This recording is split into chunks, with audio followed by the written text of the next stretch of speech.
the most powerful motivational speeches that I have ever heard came from people who told me I couldn't do something. You know why? Because when they told me I couldn't do it, I was bound and determined to show them that I could. Tell me I can't do it. I will prove you wrong. I will show you.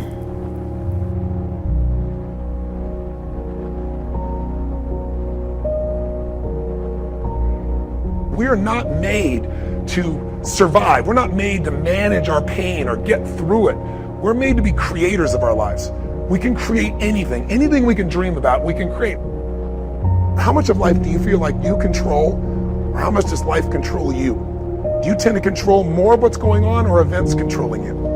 It's very easy to have those events start to take control, unless we take control of what's between our ears, our own mind. You see, what you and I focus on massively affects how we feel, whether we're thriving or surviving. If you focus on what you can't control, if you focus on the past, if you focus on what's missing from your life constantly, that pattern of focus will make you frustrated, overwhelmed, depressed. Focus equals power. If you want to thrive, you got to focus on what you can control. You got to focus on the difference you can make. You got to focus on what's already in your life that you're grateful for.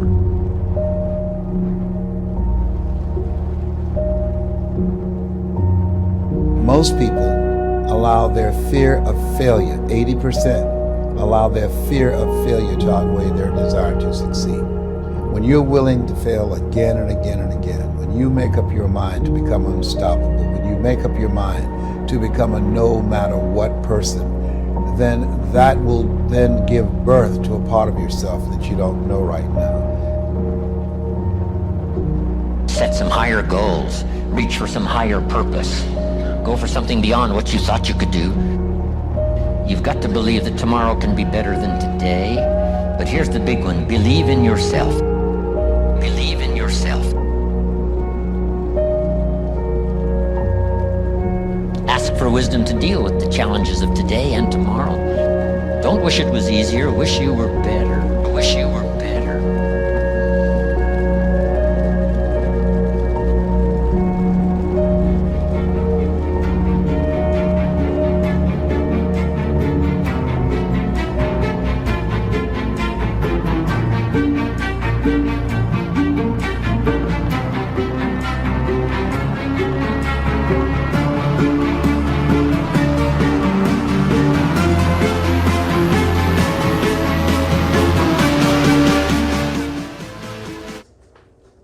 Hey guys, so I actually wanted to show you just a few things that I've been picking up from the grocery store that I really like. And the first thing is going to be these organic Honest Kids juice packs. And I know you're probably thinking like, what? Why are you drinking kids juice? But in general, I usually try to stay away from drinking a whole lot of juice and things that are filled with sugar. And so this has been something that I have found and tried out, and they are so good, like very light on sugar, or actually there's no sugar, no artificial sweeteners, no high fructose corn syrup, and it also has vitamin C in them. They're very good, easy to just grab and go. I have some in the fridge already. We also have this kind, instead of it being in like a pouch, it being in like a little juice box, and they're just really, really good. This one is a strawberry peach one. These two are my favorite flavors, but yeah, just kind of trying to switch over and break bad habits, consuming a whole bunch of sugar. I usually like to get some sort of an alternative. So next up, Aldi is always my favorite place to get salmon from, and I got this one for $23. It's always super fresh, super good, never frozen, and I love that. If you're a person who likes puffs, then you definitely have to try these white cheddar puffs from Aldi. They're really good. These are probably like a classic go-to for anybody who shops at Aldi. You already know these are really good. Snacks, I really like these little I find that they're better than getting the like Mott's or some of the other fruit snack brands. They're like, I don't know, but I like these. If you are into having like gummies or chewies, these are little like fruit strips. They're kind of like fruit roll-ups, but they're like the healthy version of a fruit roll-up. And these are just good to grab and throw in your bag, have it while you're in the middle of doing a task. Okay, so this is a new pickup, and I'm excited to try it. This is the truffle one, and then this one is the pesto one. I really like pesto. I actually got some pesto because I think I want to do like garlic butter pesto for the salmon.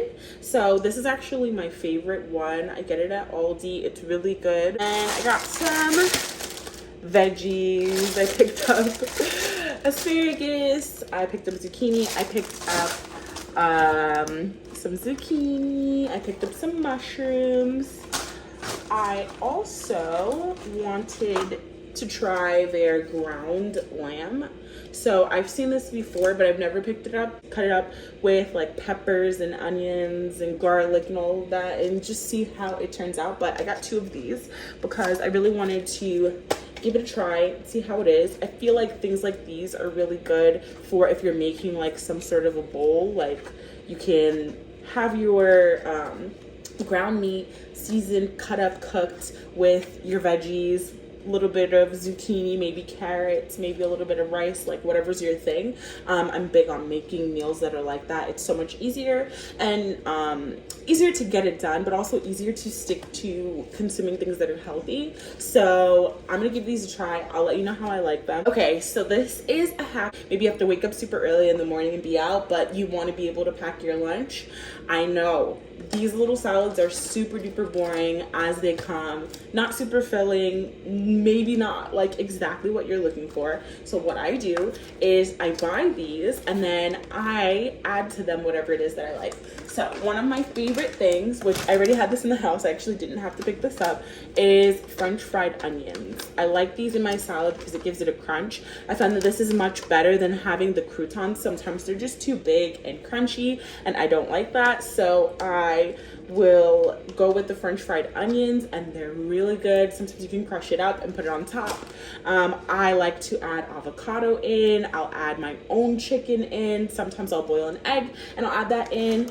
And I just kind of switch it up. And so this is a great way for a busy working person who is constantly on the go to just make sure that you're also getting your like meals in, you're getting something healthy, you're having something that's good for you, but also that it's going to be filling. So I think it's a great idea. I got these from Aldi. This is actually my first time buying these prepared salads from Aldi.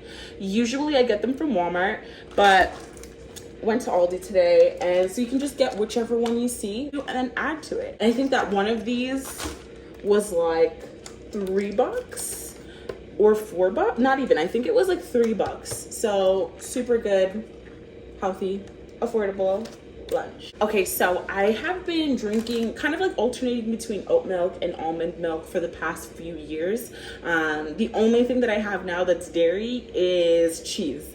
Other than that, for the past few years, I have completely tried to stay away from dairy. Don't get me wrong, every once in a while I might have ice cream, but usually I try to switch that over for like some sort of a healthy non-dairy yogurt ice cream bar, something different. But anyway, I decided that I wanted to switch back to oat milk because we've been doing almond milk for a while, and I tried this one, the Chobani oat milk, the extra creamy one, and right now this one is so good. This is my favorite one. I want to encourage you to give this one a try. It's really good. I don't think you'll regret it. Usually I get the unsweetened vanilla almond milk from is it Almond Breeze? I think that's the brand, Almond Breeze. Also picked up this Suja cold pressed green juice. So this is something that I will use to make smoothies with sometimes, to use as like a base for a smoothie. So I'll use a little bit of this, and then usually I like to mix it in with, get these also from Walmart. It's like, I think it's like $2 for this bag, and this mixed in with a little bit of a juice for a base will usually fill up my NutriBullet, so I really like that.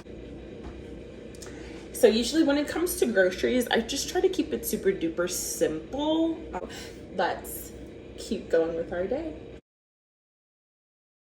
When you're working on a dream, at some point in time, a transition takes place. And the transition is what you are becoming in pursuit of the dream.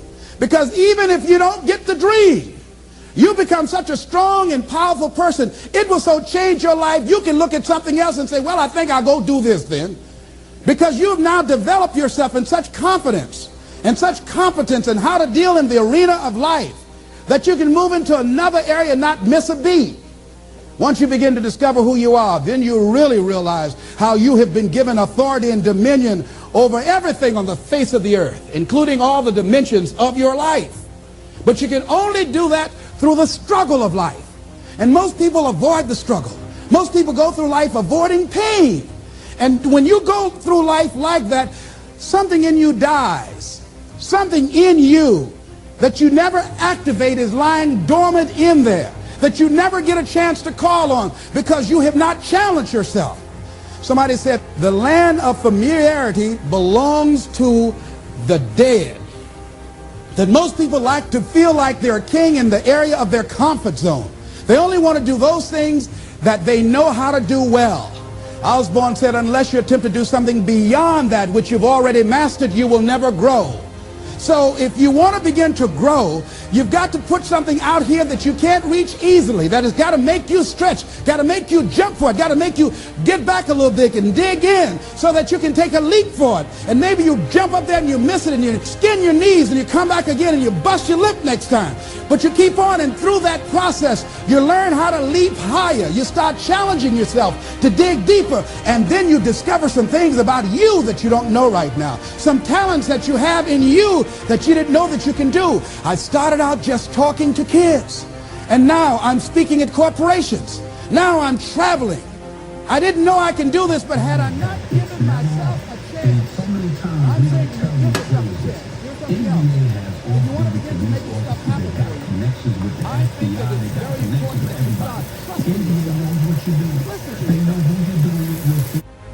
Listen to that still small voice within you. Don't try and make everything logical. There's some things about life that defies logic, that you just can't explain how the outcome is going to be. I think that's why Paul said you've got to learn how to walk by faith and not by sight. That once you begin to trust yourself and your ideas and your instincts, life takes on a whole new meaning, because now I want you to do that feeling that you are led. Just feel, I am led. And don't give your power away. You don't need anybody to approve your dream. It was given to you. If they can't see it, it's because it wasn't given to them. It was given to you. Hold it, nourish it, cultivate it, work on it. It's yours. It's your baby. Work on it until it comes into fruition. I gave away my power, and I said, I'm not going to do that no more. Here's something else for those who make it today. Do what you know is right.